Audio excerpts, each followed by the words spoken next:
As someone who covers system-heavy RPGs and build crafting, I was curious how much freedom Dune actually offers in that aspect, beyond just surviving sandstorms. I've played a couple of hours during its beta weekend, just enough to understand what kind of game this is and where it might be headed. This is early access gameplay, and you should be well aware that with the short time I spent here, I couldn't get a full picture of the game and how all its system played out. But based on what I've seen, here are my first impressions. At its core, Dune Awakening is a survival game, and it doesn't waste any time letting you know. From the moment you wake up in that cave, you're immediately hit with the harsh realities of Arrakis. Within the first hour, you're managing hydration, avoiding sandstorms, shielding yourself from blistering sunlight, and even extracting blood to conserve water, and who would have guessed, encounter sandworms. It's not exactly a new concept for the genre. Games like V-Rising also had you avoiding sunlight and draining enemies for survival, but here it's not just a mechanic, it's woven into the world. The game constantly makes you interact with your environment.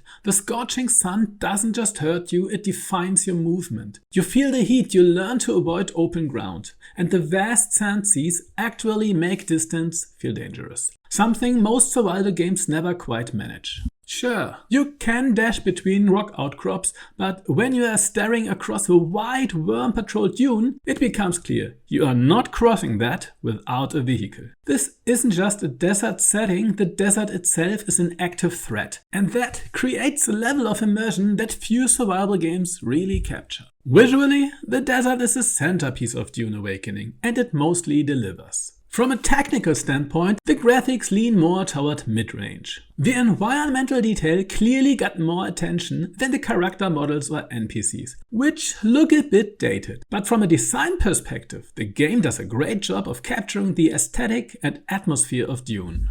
The desert feels vast, oppressive and otherworldly, like an endless sea of sand stretching in every direction. That sense of scale is amplified by interactive world events, like warships crashing down from the orbital conflict above, and of course by the majestic sandworms. The worms give the world a sense of danger and purpose. Unlike many games that fill their maps with empty space for scale alone, Dune makes that emptiness matter. The vast stretches between rocky outcrops aren't just visual filler, it exists to challenge you. And that threat turns your vehicle from a comfort feature into a vital tool for survival. The base building system in Dune Awakening is straightforward and familiar, very reminiscent of Fallout 76. You place down a master node which defines a square building zone. Inside that area you can construct your shelter, crafting stations and utilities. It's nothing revolutionary, but it's functional and gets the job done. Where things get a bit more interesting is in the crafting system. Even in this beta build, there's already a broad selection of crafting options. You will find water collection devices, workbenches and refiners, storage containers and cisterns, vehicle assembly points and a diverse set of weapons and armor. The gear progression includes everything from basic knives and pistols to disruptors, sniper rifles, holzman shields and eventually light machine guns, and a rocket launcher at the top tier. There are also unique blueprint drops for rare weapon recipes. I wasn't able to confirm yet whether these unlock unique perks, passive bonuses or just stronger stat rolls, but they do hint at build diversity and loot depth later down the line. So no, it's not the most innovative or customizable base building system out there. You're not going to find dozens of quirky features or ultra modular design tools. But as a foundation, especially for a first release, it's solid enough and clearly built to expand over time. Right now, I would say the desert atmosphere, the survival mechanics and this functional base building layer are the three pillars holding Dune up. But now that we have covered what's working, it's time to talk about the parts that still feel undercooked.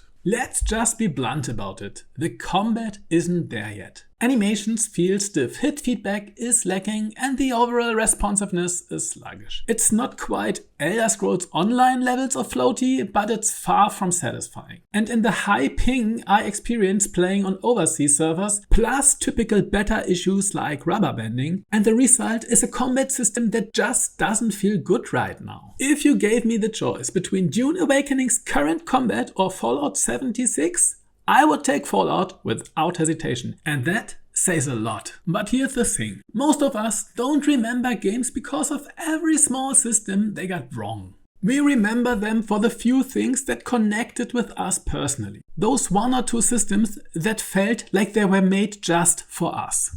That looks different for every player. For some, it's a story. For others, it's exploration or PvP, or just having a million options to make your characters look different, and a photo mode. But for me, it's always been about build crafting. I want deep, flexible ability systems. I want tools to experiment with, systems that let me theory craft, connect gameplay to lore, and shape a character that feels mechanically distinct. In short, I love games that don't just let you play as someone powerful, but give you the tools to actually do what that kind of character should be capable of. So how does Dune measure up on that front? Honestly, the skill system looked a bit deeper than I expected at first glance. There are 5 base classes, each one comes with 3 dedicated skill trees. You're not locked onto one path forever either, you can mix and match abilities later on, provided you find the right trainers out in the world. The Trooper is your classic heavy weapon gunner, rapid fire rifles, grenades for CC or damage boosts, and even a grappling hook for mobility. The Mentat plays more like a techie sniper. You get deployables like turrets and hunter-seeker drones, plus poison attacks, mines, decoys, and a deployable force field. The Planetologist is more passive focused. It's all about improving vehicle handling and resource gathering. Surely useful in a survival context, but also kind of dull early on, since most nodes just offer small percentage bonuses. The Bene Gesserit specializes in dagger combat and crowd control through the voice. Abilities include things like teleporting behind enemies, turning invisible to a specific target, luring someone into range, or outright stunning them. There's also a lot of health and resistance stacking. And finally, the Swordsmaster, who's all about elegant melee combat, whirlwind slashes, auto parries, damage mitigation, and frontline pressure. The ability system itself is divided into 3 parts. Passives, which are always active. Techniques, which are stronger passives, you can slot 3 at a time. Actives, where you pick up to 3 usable abilities. There are also some spice abilities, which seem to activate only while under the influence of spice.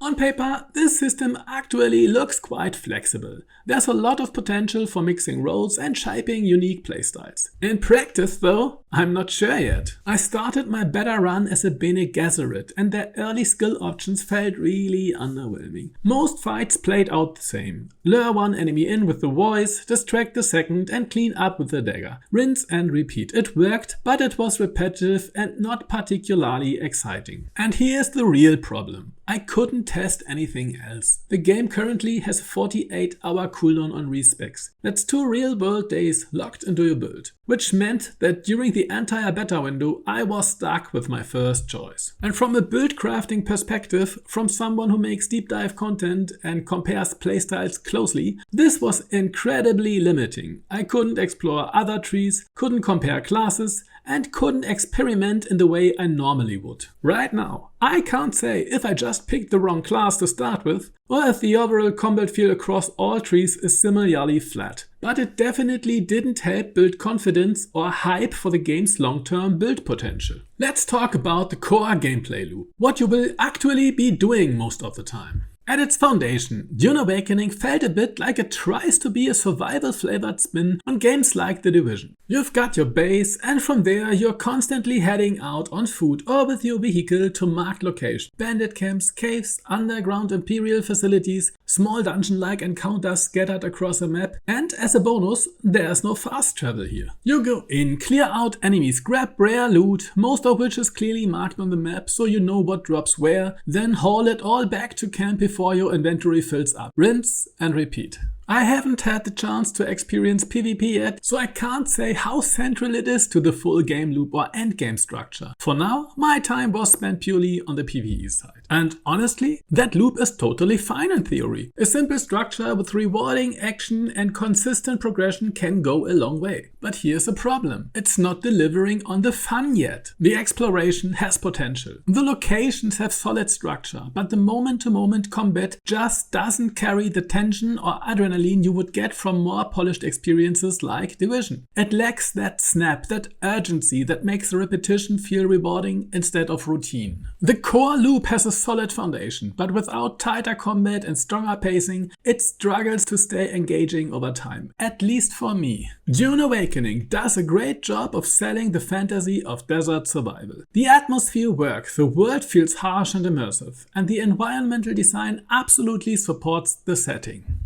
But when it comes to actual gameplay systems, build crafting, combat feel and character progression, it just didn't land for me. That said, it's very possible I just started with the wrong class or didn't get deep enough into the systems to see their full potential. So I will leave room for that possibility. Still, if I'm being honest, I don't think I'm the target audience for this game. I enjoy looter shooters like Division or Warframe, and some of those elements are here. But Dune leans much more heavily into survival mechanics. And while I don't mind a bit of survival in my RPGs, it's never been my main focus. Right now it feels like a game still early in the development cycle, not quite ready, and with a long road ahead in terms of polish and system refinement. I don't expect this game to resonate with the majority, but I can absolutely see a certain type of player, someone who loves survival systems and is drawn to the dune and the desert setting, getting completely hooked. I'm just not sure if I will be one of them. I will definitely be watching its progress, but with Elden Ring Nightreign and Tainted Grail Fall of Avalon just around the corner, this probably won't be the game I dive into next. But what about you? Are you excited for Dune Awakening, and would you want me to cover it more deeply once it's further along? Let me know in the comments. And don't forget to like and subscribe.